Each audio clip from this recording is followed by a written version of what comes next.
ربي حدني إليهم في الحياتين كرامة اذكرينا يا رحيمة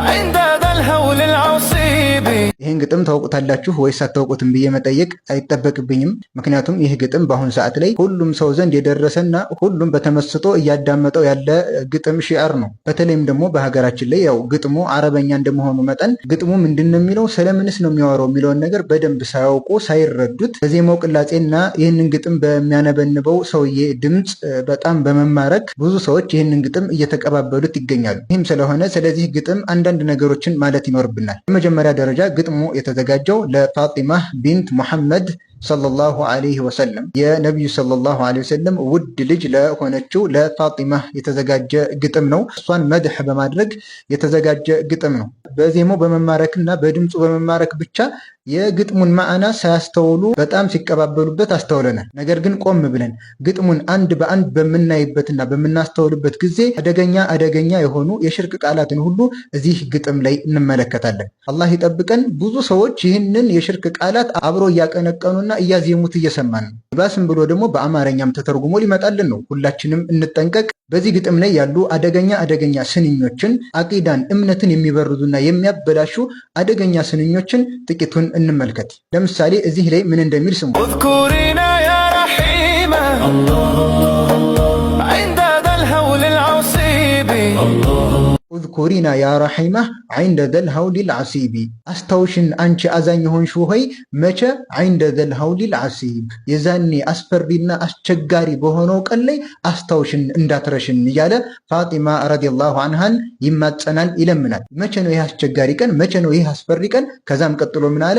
عند ينادي المنادي عند ينادي المنادي ፈጣሩ በሚጠራበት ቀን ላይ አስታውሽን እንዳትረሽን። ያው የቂያማ ቀን ላይ ሰዎች በሚቸገሩበት በሚጨነቁበት ቀን ላይ አስታውሽን እኛን እንዳትረሽን አዛኝ ሆንሽው ፋጢማ ሆይ እያለ እየተማጸነ ነው። ፋጢማ ረዲየላሁ ዐንሃን ልመና ዱዓ ነው። እንድታደርግለት በጭንቁ ጊዜ እንድትደርስለትና ከጭንቁ ከመከራው እንድታድነው ማለት ነው። ከዚህ የበለጠ የሆነ ሽርክ አለ? በምን አይነት ሰዎችን በሚስብ አገላለጽ እንዴት አይነት ሽርክ ላይ እየወደቅን እንደሆነ ተመልከቱ። ዱዓ፣ ልመና፣ ዒባዳ አምልኮት ነው። አምልኮትን ከአላህ ውጭ ለማን? ለፋጢማ ረዲየላሁ ዐንሃ ለነብዩ ሰለላሁ ዐለይሂ ወሰለም ልጅ ፋጢማ ረዲየላሁ ዐንሃ እንኳን እኛን ከጭንቅ ልትገላግለን ከጭንቅ ልታድነን ነብዩ ሰለላሁ ዐለይሂ ወሰለም ራስሽን ነፍስሽን ከሳት አድኝን ያሏት። ያ ፋጢመቱ ቢንት ሙሐመድ ሰሊኒ ሚን ማሊ ማ ሽእታ ኡግኒ ዐንኪ ሚነላሂ ሸይአ። ነብዩ ሰለላሁ ዐለይሂ ወሰለም ምን አሏት? ፋጢማ ልጄ ሆይ ከገንዘቤ የፈለግሽውን ጠይቅኝ ላድርግልሽ። ነፍስሽን ጥሩ በመስራትና አላህ የከለከለሽን በመከልከል ከሳት አድኝ እያሏት ነብዩ ሰለላሁ ዐለይሂ ወሰለም ከጭንቁ ገላጊን ብሎ መለመን ማለት ምን አይነት ኪሳራ! ፍጡሩን መለመን አላህ ሱብሓነሁ ወተዓላ ቁርአኑ ላይ ያስጠነቀቀው ታላቅ ሽርክ ማለት ይህ ነው። አሁንም እዚህ ግጥም ላይ ሁለተኛ አደገኛ የሆነ ስንኝን ላመላክታችሁ። ምን ይላል? اشفعي أمه فينا ኢሽፋዒ ኡማሁ ፊና። ኢሽፋዒ ያ ኡማሁ ማለት ነው። አንቺ እናታችን ፋጢማ ሆይ ሸፋዓ ሁኝን ሸምግይን እያለ ፋጢማ ረዲየላሁ ዐንሃን አሁንም ምን እየለመናት ነው? ሽምግልና፣ ሸፋዓን። እንደሚታወቀው ሸፋዓ ሽምግልና የአላህ ሱብሓነሁ ወተዓላ መብት የሱ ሐቅ ነው። ለፈለገው የሚሰጠው የሆነ ያለሱ ፍቃድ ማንም መሸምገል የማይችልበት ማንም ሊሸመገልለት የማይችልበት የአላህ መብት ነው። ይህንንም በማስመልከት አላህ ሸፋዓ ሽምግልና ለሱ እንደሆነ ሲናገር ምን ይላል? ቁል ሊላሂ ሸፋዓቱ ጀሚዓ፣ ሽምግልና በሙሉ ምልጃ የሚባል ነገር በሙሉ ለአላህ ነው በላቸው ይላል። ስለዚህ ሽምግልና ለሱ ከሆነ ሽምግልናን የምንጠይቀው ከማን ነው? ከአላህ ሱብሓነሁ ወተዓላ ነው እንጂ ከፋጢማ አይደለም። ሁለተኛ ፋጢማ ረዲየላሁ ዐንሃ ሽምግልና ልታሸማግል ዘንድ እንዲሁ ሙእሚን ለሙእሚን ሽምግልና መጠየቅ ይችላል በሚለው እንሄድ ከተባለም ፋጢማ ረዲየላሁ ዐንሃ እንደ ሌሎቹ ሙእሚኖች ለሙእሚኖች ሽምግልና ትጠይቃለች እንጂ ከሌሎች ሙእሚኖች የተለየ የሆነ ሽምግልና ሸፋዓ ልትጠየቅበት የምትችለውና ልትለይበት የምትችለው የአማላጅነት ደረጃም የላትም። ይህንንም በደንብ ማስተዋል ይጠበቅብናል። ለዚህም ነው የውመል ቂያማ ያን ሁሉ ነቢያት ተጠይቆ እኛ ማሸማገል አንችልም ሲሉ ነቢዩ ሰለላሁ ዐለይሂ ወሰለም ሲጠየቁ አርሽ ስር ሂደው ሰግደው ከዛም በኋላ ነው አላህን አወድሰው አልቀውት ከዛ በኋላ ነው ነቢዩ ሰለላሁ ዐለይሂ ወሰለም እንኳን የሚፈቀድላቸው ማለት ነው። ያለ አላህ ፍቃድ ሸፋዓ ሽምግልና አይሆንም። ለዚህም አላህ ምን ይላል?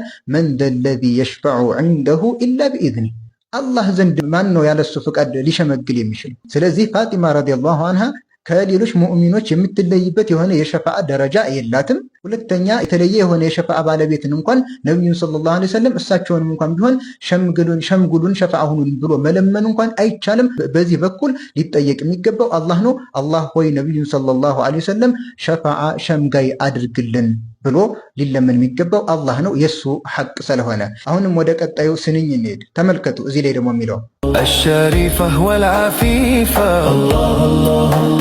وهي باب المجيب باب المجيب ፋጢማ ረዲየላሁ አንሃ ምንድናት ይላል? ባቡል ሙጂቢ የሙጂብ በርናት መግቢያው ናት።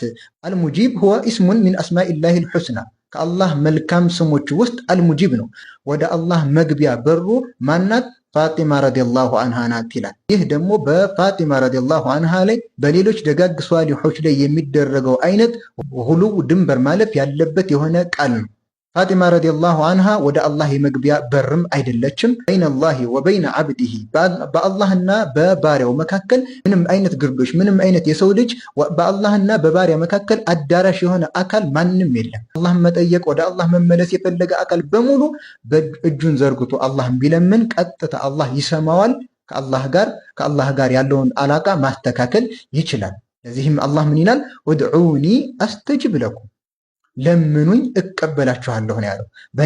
በነከሌ አርጋችሁ ካልመጣችሁ እኔን አታገኙኝም የሚል ነገር አላህ ላይ አይሰራም። ስለዚህ ፋጢማም ሌሎችም የአላህ ደጋግ ባሮች በአላህና በሰዎች መካከል ግርዶችን ሊፈጥሩ አይችሉም። በእነሱ ካልሆነ በስተቀር አላህን ልታገኙት አትችሉም። እነሱ ናቸው በሮቹ ምናምን ሊባል አይችልም። ይህም አደገኛ የሆነ ድንበር ማለፍ ያለበት የሆነ ቃል ነው። እንቀጥል። አሁንም ቀጣዩን ደግሞ ስሙት። فحديثي فيها حالي هو دوائي والطبيب ስለ እሷ ማውራት ስለ ፋጢማ ማውራት ልምዴ ነው፣ ሓሌ ነው። ለእሷ ማውራቴ ሁወ ደዋኢ መድኃኒቴ ነው፣ ወጠቢቢ ሐኪሜም ነው ይላል። የዚህ ሽዕር ባለቤት እንግዲህ ስለ ፋጢማ ረዲየላሁ አንሃ ማውራቴ ልምድ የሆነና ስለ እሷ ሳወራ ከህመም የምሸራለሁ መድኃኒቴም ነው እያለ ነው። ይህም በደጋግ የአላህ ባሮች ላይ ከሚታለፍባቸው የድንበር ማለፍ አይነት ውስጥ ነው። ስለዚህ እነዚህና መሰል የሆኑ አደገኛ ስንኞችን የያዘ ግጥም ነው። በዚህ አይነት መልኩ ተሰራጭቶ እየሰማን ያለ ነው ማለት ነው። እዚህ ግጥም ላይ ያሉት ችግሮች እነዚህ ብቻ ናቸው ማለት አይደለም። ሌሎችም አደገኛ የሆኑ ስንኞች አሉ። ነገር ግን አላህን ለሚፈራና ለሚጠነቀቅ ሰው እነዚህን ሁሉ ጠቅሰን አይደለም፣ አንዱ መልእክት ብቻ ለመጠንቀቅ በቂው ነው የሚሆነው። ይህ ግጥም፣ ይህ መድህ ይህንን ሁሉ የሽርክ ቃላት የያዘ አቂዳችንን የሚያበላሽ በእኛና በአላህ መካከል ያለንን ግንኙነት የሚያበላሽና የሚያፈርስ የሆነ ቃላትን የያዘ ከመሆኑ ጋር ከዚህም ሌላ የታወቀ ችግር አለው። እሱ ምንድነው? የሙዚቃ መሳሪያ የተካተተበት መድህ ነው። የሙዚቃን መሳሪያ አሁን ሰዎች በብዛት ቢጠቀሙትም ሐላል እስከሚመስል ድረስ እንደዚህ ቢሰራጭም፣ ነገር ግን አሁንም ነቢዩ ሰለላሁ ዐለይሂ ወሰለም ከዚህ ነገር እንዳስጠነቀቁ በሶሒህ ሐዲስ መጥቶልናል። እሱ ምንድነው? ነቢዩ ሰለላሁ ዐለይሂ ወሰለም ቡኻሪ በተዘገበ ሐዲስ ላይ ወደፊት ሰዎች ይመጣሉ ብለው ከጠቀሷቸው ውስጥ የስተሒሉን አልሒረ ወልሐሪረ ወልመዓዚፍ የሙዚቃን መሳሪያ ሐላል ነው ብለው ይፈቀዳል ብለው የሚመጡ ሰዎች አሉ ብለው ተናግረዋል። በዚህ መልኩ ሐላል እስከሚመስል ድረስ ሐላል ነውም ብለውም ደግሞ እየተናገሩ እየተጠቀሙ ያሉበት ተጨባጭ አለ። ነገር ግን የሙዚቃ መሳሪያ ተጠቃሚዎች መብዛታቸው፣ ሰዎችም እንደዚህ ማሰራጨታቸው ይህንን ነገር ሐላል ሊያደርገው አይችልም። ልንጠነቀቅ ይገባል። ለማንኛውም የዚህ ግጥም ባለቤት ፋጢማ ረዲየላሁ አንሃም በዚህ መልኩ የሚያሞግሰው የሽዕር ባለቤት ምናልባትም ከሺዓዎች የሆነ አካል ሊሆን ይችላል። ምክንያቱም ከነቢዩ ሰለላሁ ዐለይሂ ወሰለም ቤተሰቦች አንዱን እንደዚህ ከፍ አድርገው በዚህ መልኩ ድንበር የሚያልፉት ከነሱ የሆነ ሴራ ነው፣ ከሺዓዎች የሆነ ተንኮል ነው። ሽርክ የሆነ ቃል፣ ሽርክ የሆነ ተግባር በሚያምር አገላለጽ በሚያምር አሰራር ስለተሰራ ጥሩ ሊሆንና የተፈቀደ ነገር ሊሆን አይችልም። ሁላችንም ከዚህ ተግባር ልንጠነቀቅ ይገባል። አላህ ሱብሓነሁ ወተዓላ ይጠብቀን። ወሰላሙ አለይኩም ወረሕመቱላሂ ወበረካቱ።